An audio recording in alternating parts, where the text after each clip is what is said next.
Hello friends, நான் இப்போ பாவக்காய் இட்லி பொடி செய்ய போகிறேன். இந்த பாவக்காய் பொடி செய்கிறதுக்கு இது சாதத்துலேயும் போட்டு பிசைஞ்சு சாப்பிட்டுக்கலாம். நமக்கு தேவையான மாதிரி நமக்கு எப்படி தோணுதோ அப்படி சாப்பிட்டுக்கலாம். இதுக்கு ஃபஸ்ட்டு பாவக்காவை நல்லா திருவி வச்சுருக்கேன் ஃப்ரெண்ட்ஸ். இப்போ கடலைப்பருப்பு, உளுத்தம்பருப்பு, காஞ்ச மிளகா,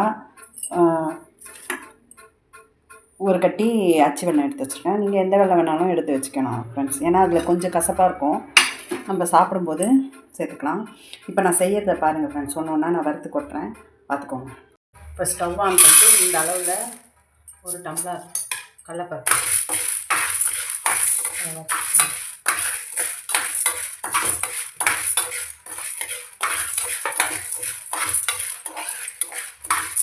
இதான் நிதானமாக பொருளாக பொன்முருவலாக அப்படியே ஸ்லோலே வச்சு வறுத்துக்கோங்க. கருகிக்காமல் வறுத்துக்கோங்க.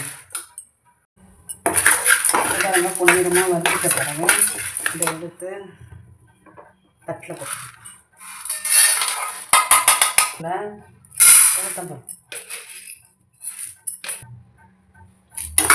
உளுத்தம்பருப்பும் வறுக்கணும்.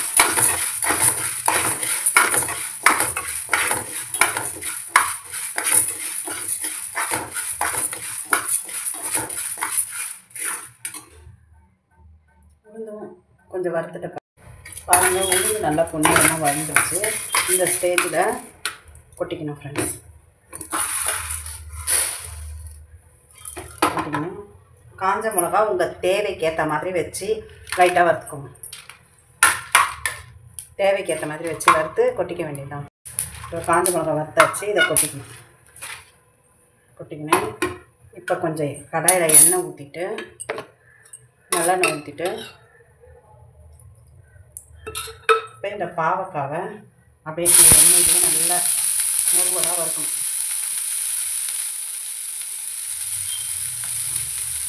தண்ணி இல்லாமல் முருவலாக வறுத்துட்ட பிறகு காமிக்கிற ஃப்ரெண்ட்ஸ். நல்லா கொட்டி நல்லா வதக்கணும். நல்லா இந்த தண்ணி எல்லாம் வறுத்து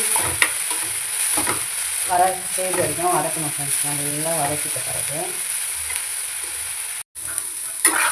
நல்லா தண்ணி இல்லாமல் வதக்கணும் ஃப்ரெண்ட்ஸ். கொஞ்சம் வதங்கிடுச்சு. இன்னும் நல்லா அப்படியே பொன் முருவலாக எண்ணெய் ஊற்றி நல்லா பொன் முருவலாக வதக்கணும்.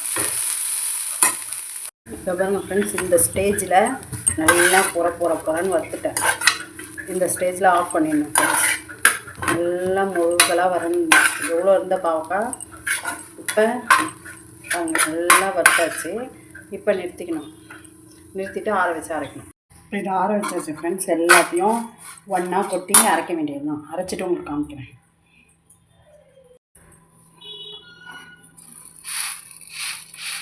பாவக்காய் பொடி செய்கிறதுக்கு